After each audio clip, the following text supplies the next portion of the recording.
I want to start by expressing our deepest condolences to all who loved Melissa and Mark Hortman. They were parents, neighbors, and friends. Their loss is felt deeply by the people who knew and loved them. This act of political violence is deeply felt across our state and across the country. We also want to again express our thoughts and support to State Senator John Hoffman, his wife Yvette, and their daughter. Our office will be here to support you and your family as we pursue justice and to help with whatever support you need. I want to thank the Bureau of Criminal Apprehension, the Hennepin County Sheriff's Office, the Brooklyn Park Police Department, and the hundreds of local, state, and federal law enforcement officers who worked tirelessly to apprehend Vance Boelter.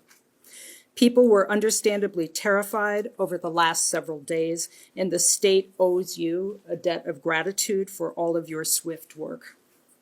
I want to specifically thank the Brooklyn Park police officer whose proactive intervention in checking on the Hortmans likely stopped further bloodshed. I also want to thank the members of our office who worked all weekend with our law enforcement partners in this case. And I want to thank the medical team who provided emergency care to the Hoffmans. Although police have made an arrest, the investigation is ongoing, and so I'm limited in what I can share about it. On Saturday, our office filed charges against Mr. Boelter for second-degree murder and attempted murder, allowing us to obtain a nationwide arrest warrant, which would allow law enforcement across the country to arrest him. These are the highest charges we can file by complaint, and it needed to be done quickly to get the warrant out.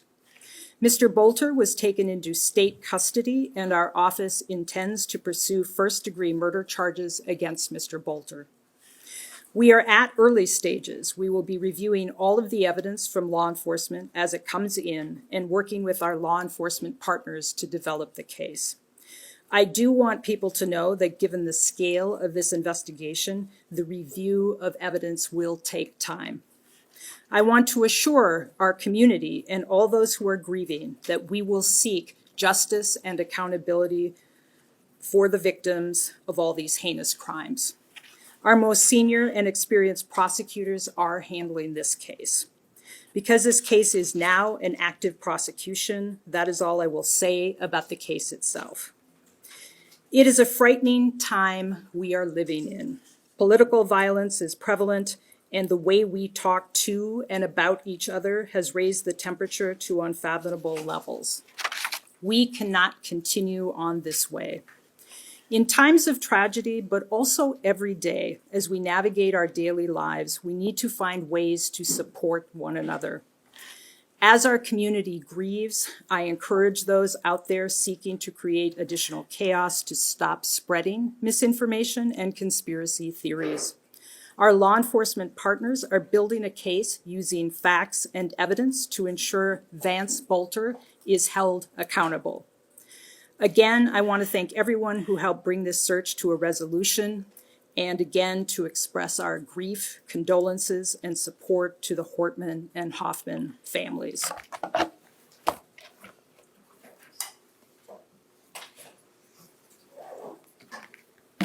Good morning. I'm Dewana Witt, Sheriff of Hennepin County. I want to begin by expressing my deepest condolences to all those impacted by the unspeakable tragedy, especially to the families. I stand here with immense gratitude to the law enforcement agencies who responded with speed, strength, and commitment to justice and public safety. Thank you to the Brooklyn Park Police Department and the Champlin Police Department. Hennepin County is proud to have your team serve in our community as we grieve with you. Thank you to all the local, state, and federal agencies. Hundreds of first responders came together to bring justice to an unthinkable act of violence. Our mission was clear: protect the public, prevent further harm, and hold the perpetrator accountable. We all shared a singular goal: justice rooted in public safety. Vance Boelter inflicted unimaginable harm to our community Saturday morning, and he did it while impersonating the very people who are trusted to protect and serve. These violent acts strike at the heart of our democracy, and the safety of those who serve the public with dedication and courage. Our hearts go out to Speaker Melissa Hortman and her husband Mark, their families, and their loved ones. We are also grateful Senator Hoffman and his wife Yvette are expected to recover, and we will be here to support them during their long journey of healing and grief. Today, the manhunt is over, but the investigation continues, and more importantly, the process to healing begins. We also need to mention that we know that this unspeakable act has left residual effects on many people in our communities, as we're still taking calls from people and organizations asking for additional resources. We grieve with those close to our victims, our families, and all community members. The last days have revealed the true strength of our unity both as a community and as law enforcement bound by a shared mission to protect and serve. We stand together today to uphold the principles of our democracy and with the continued commitment to safety and security of those we vow to protect and serve. Thank you.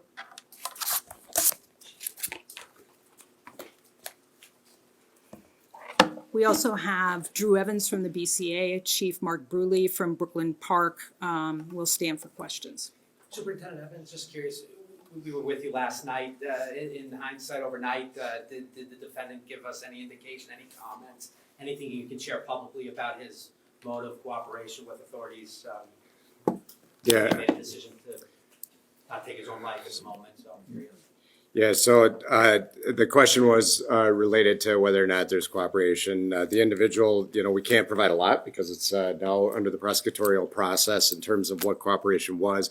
What I will tell you is that since he's been in custody, that starts the process, as the county attorney mentioned and the sheriff mentioned, of the ongoing investigation. And so what that does, there's a number of steps that went with that, regardless of the level of cooperation of the individual. Now that we have him in custody, it opens up additional investigative avenues that we'll be all working together collectively with to gather the information and evidence in this case. Can you give us any additional details on how the final moments unfolded, how you tracked him, and you mentioned last night him crawling? Can you elaborate on that a little bit? So it was mentioned the final moments of when he's taken into custody.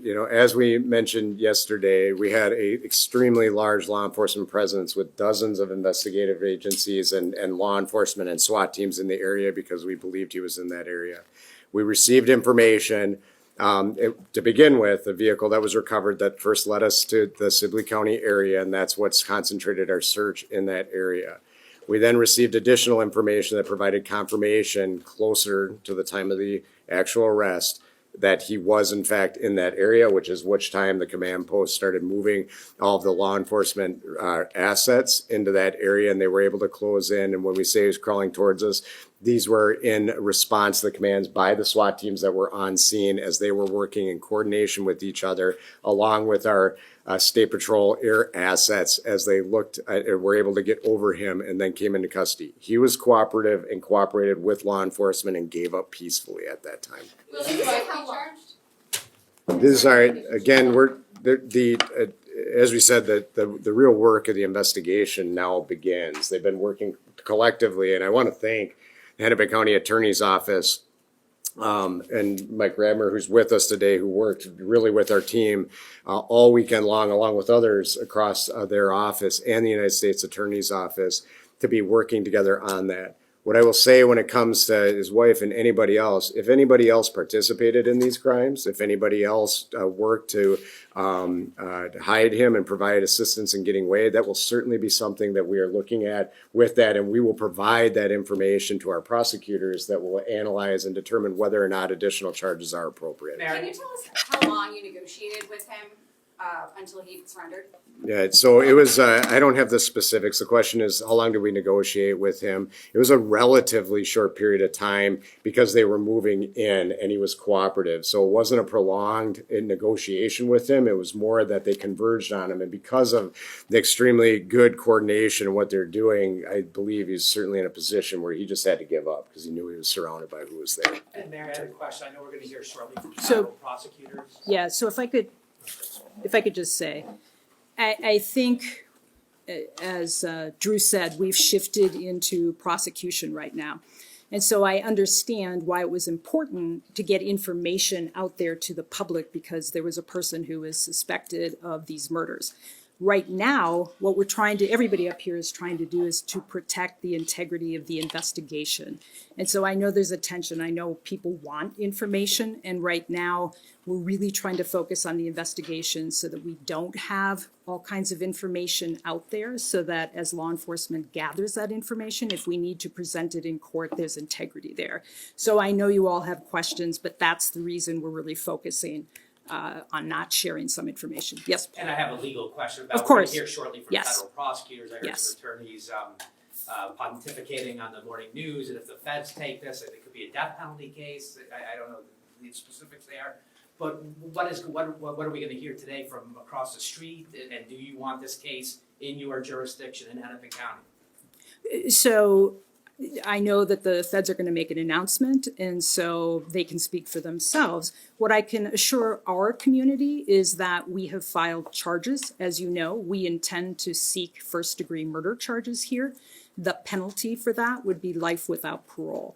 So we intend to go forward on this case because we are accountable to protect our community and hold people who commit crimes in this county accountable. Is the prosecution being coordinated between the two offices? Well, so as Drew said, there was plenty of coordination on finding him, and all law enforcement, the sheriff, Brooklyn Park, BCA, FBI, coordinated together to locate him. We certainly have been in conversation with the U.S. Attorney. And as I said, I think they're probably best able to answer questions. Is he doing first appearance here, or is it going to be in federal court in St. Paul? Well, what would happen typically is that he would make an appearance, a first appearance in state court here at 1:30. We have been told that the feds were going to pick him up at 10, and then the feds can answer other questions about that. Thank you so much. But he must do. Is he making